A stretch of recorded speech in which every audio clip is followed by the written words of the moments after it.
So I'm here at the South Bank Centre for the 2024 London Self-Publishing Show, and I've got the opportunity today to talk to Joe Sidery from ProWritingAid. He works very much on the partnership side of developing the business, and I'm just going to allow Joe to share a little bit with us on the role of ProWritingAid, how that might fit in our arsenal as writers, and some of the things that ProWritingAid as a business are doing for the publishing section. Yeah, so really at ProWritingAid our aim is to support anybody who wants to write, whether it's your first time having an idea and trying to get it down on paper, whether it's you're an experienced writer who's looking to get published and is ready to publish. Our aim is to really give anyone and everyone the confidence to tell their story and arm them with the knowledge in order to do that in the best way possible. Right. And tell us about the actual software that if somebody subscribes and they get the benefit of ProWritingAid on their subscription package, on your subscription package, what's in it? I don't mean that as a pure value opportunity, but what is it that ProWritingAid will give to you or I as writers? Yeah, it's a great question, and really it's, in many ways, it's kind of a beta reader, a writing coach, a friend to give you feedback, and a guide all in one.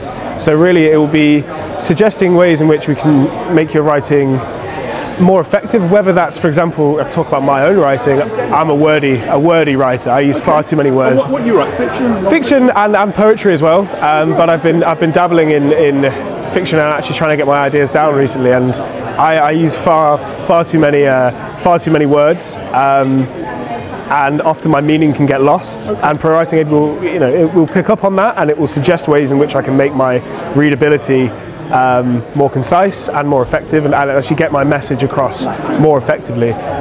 So you raise an interesting point there, because, for example, I've recently been creating a new manuscript using Claude.ai, yes, which is my first ever venture into digital intelligence for coming out, not with just book ideas, but also then giving me the chapter outlines, the developmental concepts that I ought to include in each of the non-fiction aspects of a chapter that I'm looking at. But when I then ran it through Grammarly, apart from making sure that it was completely free from plagiarism, I then ran it through Grammarly, and Grammarly came up with a lot of reductions that I actually thought were effective, but it also came up with a smaller number that I thought, no, that takes my voice out of the manuscript. How have you found that with your writing? Yeah, definitely. It's a really important point, and that's one of our key one of the key aims is never ever to take the author's voice out of it. We always want your story to be your story. So we will never change your writing without your action. So we'll always suggest an improvement, but we will never change it for you. And one really good feature we've got is our critique report, and that is powered by AI. And what that does is give you feedback on a whole host of specific parts of your writing. So whether that be tone of voice, setting, character development, tension that you've created in your chapter, really? And it will pick up. Yeah. So and it will pick up on it will pick up on those nuances as well. And when we first, because it's a relatively new tool, a new feature of ProWritingAid, and I kind of wanted to test it when we first got access to it. So I put some of my poetry in it, because I thought, if it's able to pick up on nuances within poetry, I don't know. Go on. Yeah, and it picked up genuinely on a lot of the nuances and the subtleties that I was hoping it would, but not expecting it to, and it really did capture and really did engage with the message I was trying to create. And we found for fiction writers, that critique report, often getting a second pair of eyes can be quite tricky, whether that's actually finding a physical person to come and read your manuscript. Yes, like an art reader or somebody. Or even sometimes an art reader will be really enthusiastic, but doesn't have the depth of reading experience. Precisely. Or they don't have the feedback skill. Precisely, and yeah, exactly like you say, they may not have the feedback skill, the communication skill, and also with friends, a lot of the time they can be a bit nice. They won't necessarily be too honest. Whereas Joe, we need to talk about your poetry. Whereas with the critique report, you're getting an unbiased view, but it will always it will, first of all, it will say what the strengths are. So we want to encourage the reader, the writer. The last thing we want to do is put anybody off writing. Yeah. We want to fill them with the confidence and the knowledge that they can write actually, and what you've got is valuable. And then it will kind of dissect and go through your writing through all the ways we talked about: setting, tone, character development, and it will suggest ways in which you could maybe improve that, but it'll also say what you've created that's good. So it picked up on, for example, in my fiction, the character arc being developed, and it said, you've established that really well. Here's some ways in which you could further that. Okay, you might want to include a little bit more tension in this scene. Here's ways in which you can do that. So it's a really useful tool, the critique report. When you are looking at your fiction, Joe, and you are working through a story, and like you said, you develop the art, you're getting feedback from an aspect of the reports that you call them. I'm new to non-fiction writing from a structure perspective. I can sit down and write 80,000 words and it takes time.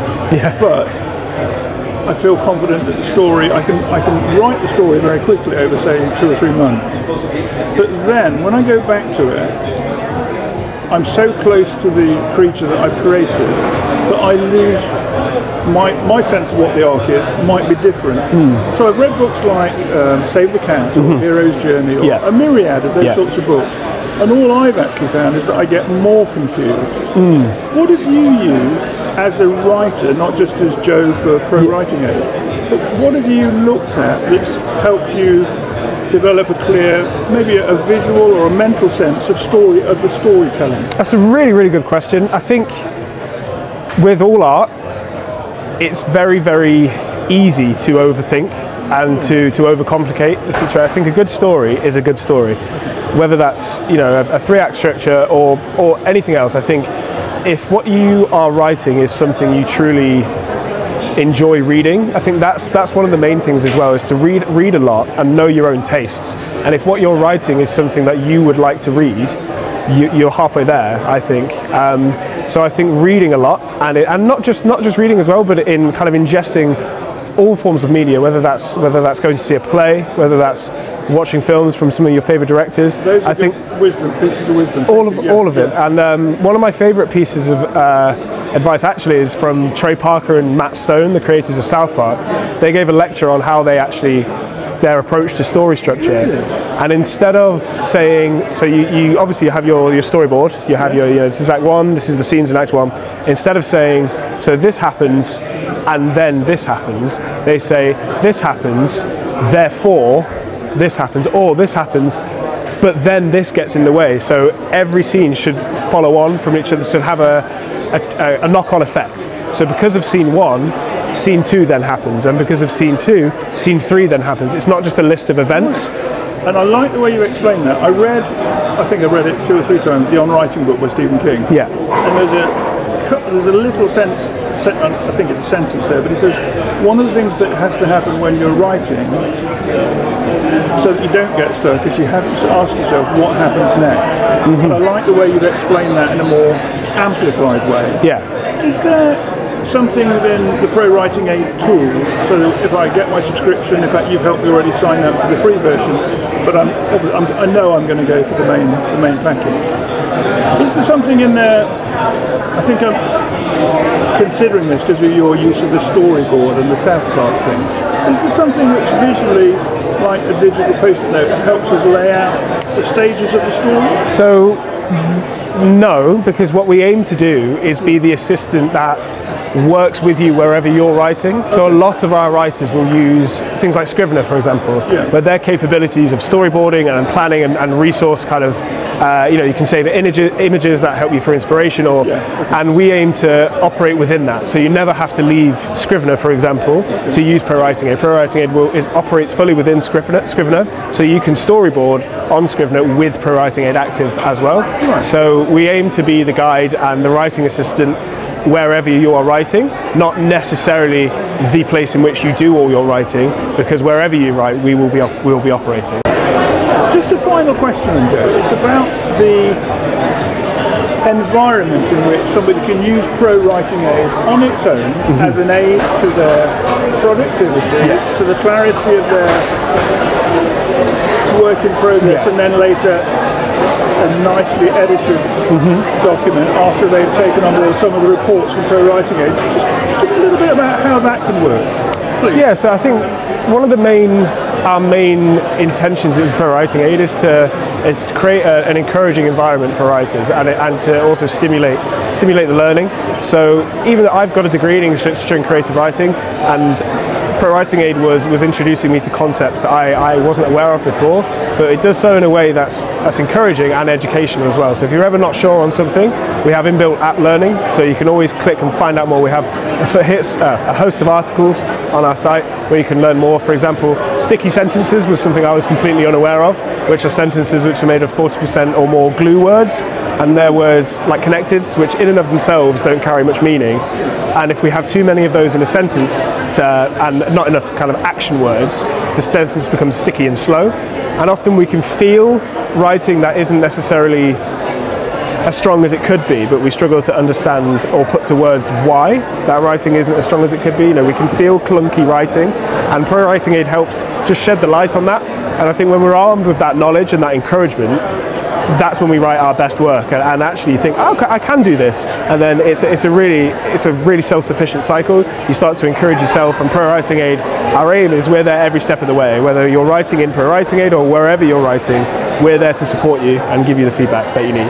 Joe, thank you very much indeed. Thank you.